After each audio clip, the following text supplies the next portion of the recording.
एक एक करके मुस्लिम नेताओं की कहानी, उनके दास्तान को खत्म करने की कवायद बढ़ती जा रही है। उनके रसूख को जड़ से उखाड़ फेंकने की, उनके सियासी वजूद को मिटा देने की कवायद बढ़ती जा रही है। ज्यादातर सभी बड़े राजनीतिक चेहरे या तो दुनिया से मिटा दिए गए या फिर सलाखों के पीछे डाल दिए गए। अब इसी कड़ी में एक और नाम शामिल हो गया है मुख्तार अंसारी के बड़े बेटे अब्बास अंसारी का। अब्बास अंसारी की मुश्किलें खत्म होने का नाम ही नहीं ले रही हैं। एक के बाद एक मामले दर्ज हो रहे हैं, गिरफ्तारी हो रही है, जमानत मिल रही है, फिर से केस चल रहा है, फिर से सजा हो रही है। आज इस रिपोर्ट में हम बात करेंगे कि अब्बास अंसारी पर आपराधिक मामलों का आखिर ये कैसा जाल बिछा दिया गया है, जिसमें अब्बास अंसारी पर एक के बाद एक अलग अलग मामलों में कार्रवाई और सजा होती जा रही है। और इस बार जो हुआ उससे तो उनकी विधायकी भी चली जाएगी, उनका राजनीतिक करियर ही खत्म हो जाएगा। पूरे परिवार का राजनीतिक नामो निशान मिटाने के लिए शासन, प्रशासन, तंत्र सब एक साथ आ जाएंगे, ये परिवार ने कभी सोचा भी नहीं होगा। अभी 3 महीने पहले ही 21 मार्च 2025 को मुख्तार अंसारी के बड़े बेटे अब्बास अंसारी को 2 साल 8 महीने के बाद गैंगस्टर एक्ट के एक मामले में अंतरिम जमानत मिली थी। अब कोर्ट ने अब्बास अंसारी को भारतीय दंड संहिता की धारा 189, 153A, 171F और 506 के तहत दोषी माना है। अब्बास अंसारी को धारा 189 और 153A के तहत 2 साल की सजा सुनाई गई है, जबकि 171F के तहत 6 महीने की सजा सुनाई गई है और धारा 506 के तहत 1 साल की सजा सुनाई गई है। कोर्ट ने साफ कह दिया है कि ये सारी सजाएं एक साथ चलेंगी। ऐसे में अब्बास अंसारी 2 साल के बाद जेल से छूट जाएंगे। अब्बास अंसारी सुहेल देव भारतीय समाज पार्टी से विधायक हैं। 2022 विधानसभा चुनाव में सुभाषपा समाजवादी पार्टी के साथ गठबंधन में थी। ओपी राजभर ने अखिलेश यादव के साथ चुनाव लड़ा था और करीब 39,000 वोटों के साथ अब्बास अंसारी ने जीत हासिल की थी। चुनाव के दौरान ही अब्बास अंसारी ने जनसभा में एक विवादित बयान दे दिया था। मऊ के पहाड़पुर मैदान में खुले मन से कहा था कि भैया से बात हो गई है, सरकार बनने पर सभी अधिकारियों से हिसाब किताब लिया जाएगा। तो समाजवादी पार्टी के राष्ट्रीय अध्यक्ष आदरणीय अखिलेश यादव जी से कहकर आया हूं कि 6 महीने तक किसी की ट्रांसफर पोस्टिंग नहीं होगी भैया। जो यहां है वो यहां ही रहेगा, पहले हिसाब किताब होगा, उसके बाद उनके जाने के सर्टिफिकेट पर मुहर लगाया जाएगा। इस भड़काऊ बयान को लेकर खूब विरोध हुआ था और मऊ कोतवाली के उस वक्त के सब इंस्पेक्टर गंगाराम बिंद ने उनके खिलाफ एफआईआर दर्ज करवाई थी। इसी भड़काऊ भाषण के मामले में अब्बास अंसारी को दोषी करार देते हुए मऊ जनपद की एमपी एमएलए कोर्ट में मुख्य न्यायिक मजिस्ट्रेट केपी सिंह ने 2 साल की सजा सुनाई और 3,000 का जुर्माना लगाया है। अब बड़ा सवाल उठ रहा है कि क्या अब्बास अंसारी की विधायकी चली जाएगी? अगर अब्बास अंसारी की विधायकी चली जाती है तो 2027 के विधानसभा चुनाव से पहले मऊ सदर सीट पर उपचुनाव की पॉसिबिलिटी बढ़ जाएगी। कानून के मुताबिक इस फैसले का सीधा असर विधानसभा की सदस्यता पर पड़ेगा। Representation of the people act 1951 के तहत अगर किसी विधायक या सांसद को 2 साल या उससे ज्यादा की सजा हो जाती है तो उसकी सदस्यता चली जाती है। ऐसे में कोर्ट के इस फैसले के बाद अब्बास अंसारी की सदस्यता भी जा सकती है और मऊ में उपचुनाव हो सकते हैं। लेकिन कोर्ट ने उन्हें एक राहत जरूर दी है, जिसके तहत अगर वो फैसले के खिलाफ सुप्रीम कोर्ट जाते हैं और फैसला उनके फेवर में आता है तो सदस्यता खुद ही वापस हो जाएगी।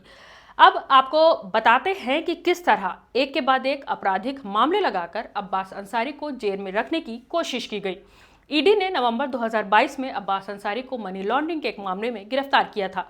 गिरफ्तारी के बाद उन्हें चित्रकूट जेल भेजा गया था। बाद में फरवरी 2023 में प्रशासनिक कारणों का हवाला देते हुए उन्हें कासगंज जेल भेज दिया गया। इस दौरान यानी जेल में रहते हुए अब्बास अंसारी पर कई और मामले भी दर्ज किए गए। 31 अगस्त 2024 को चित्रकूट में गैंगस्टर एक्ट के तहत मामला दर्ज किया गया। इस मामले में उन पर जबरन वसूली और मारपीट के इल्जाम थे। 18 अक्टूबर 2024 के दिन अब्बास अंसारी को मनी लॉन्ड्रिंग के मामले में सुप्रीम कोर्ट से जमानत मिली थी। बाकी 10 दूसरे मामले में उन्हें पहले ही जमानत मिल चुकी थी, लेकिन गैंगस्टर एक्ट के तहत नया मामला दर्ज होने की वजह से उनकी रिहाई फिर से रुक गई और फिर 2 साल 8 महीने के बाद यानी 21 मार्च 2025 को गैंगस्टर एक्ट के मामले में भी अंतरिम जमानत दे दी गई थी। अब रिहा होने के लगभग 3 महीने के बाद उन पर फिर से एक केस में 2 साल की सजा हुई है। अब्बास अंसारी के परिवार के बारे में थोड़ी सी बात करते हैं। उनके वालिद मुख्तार अंसारी, जो कि मऊ से 5 बार के विधायक रह चुके हैं, उनके बारे में तो लगभग सभी लोग जानते हैं, लेकिन मुख्तार अंसारी के नाना दादा के बारे में बहुत कम लोगों को पता है। मुख्तार अंसारी के दादा डॉक्टर मुख्तार अहमद अंसारी महात्मा गांधी के करीबी हुआ करते थे। वो देश की आज़ादी के संघर्ष में गांधी जी का साथ देने वाले नेता के तौर पर जाने जाते हैं। यही नहीं, अपने जमाने के मशहूर सर्जन मुख्तार अहमद अंसारी कांग्रेस के राष्ट्रीय अध्यक्ष भी बने।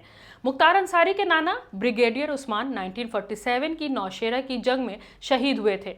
मुख्तार अंसारी के नाना ब्रिगेडियर मोहम्मद उस्मान को 1914 की लड़ाई में शहादत के लिए महावीर चक्र से नवाजा गया था। गाजीपुर में साफ सुथरी छवि रखने वाले और कम्युनिस्ट बैकग्राउंड से आने वाले मुख्तार अंसारी के पिता सुभानुल्लाह अंसारी लोकल पॉलिटिक्स में एक्टिव थे।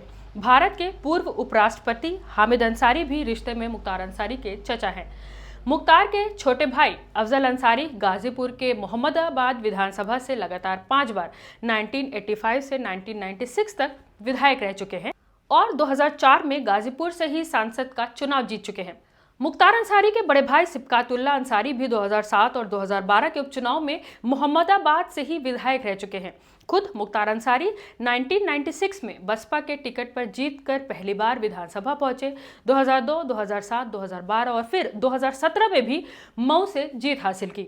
उनमें से आखिरी के 3 चुनाव उन्होंने देश की अलग अलग जेलों में बंद रहते हुए लड़ा था और जीता था। इस पूरे परिवार में कोई भी एक ऐसा मेंबर नहीं है जिस पर क्रिमिनल केस ना हो। गाजीपुर जनपद में कुल 29 गंभीर अपराधियों की सूची जारी की गई है, जिसमें हत्या, लूट, गैंगस्टर एक्ट के आरोपी शामिल है और मुख्तार अंसारी की पत्नी और अब्बास अंसारी की मां अफशा अंसारी इस मोस्ट वांटेड लिस्ट में सबसे ऊपर रखी गई हैं। अफशा अंसारी के खिलाफ 11 मुकदमे दर्ज हैं। इसमें धोखाधड़ी व गैंगस्टर एक्ट समेत कई धाराओं में मुकदमे शामिल हैं। अफशा अंसारी को भगोड़ा घोषित कर दिया गया है। गाजीपुर और मऊ दोनों जनपदों से इन पर इनाम रखा गया है। मुख्तार अंसारी के बड़े भाई और पूर्व विधायक सिबकातुल्लाह अंसारी के खिलाफ 3 मुकदमे दर्ज हैं।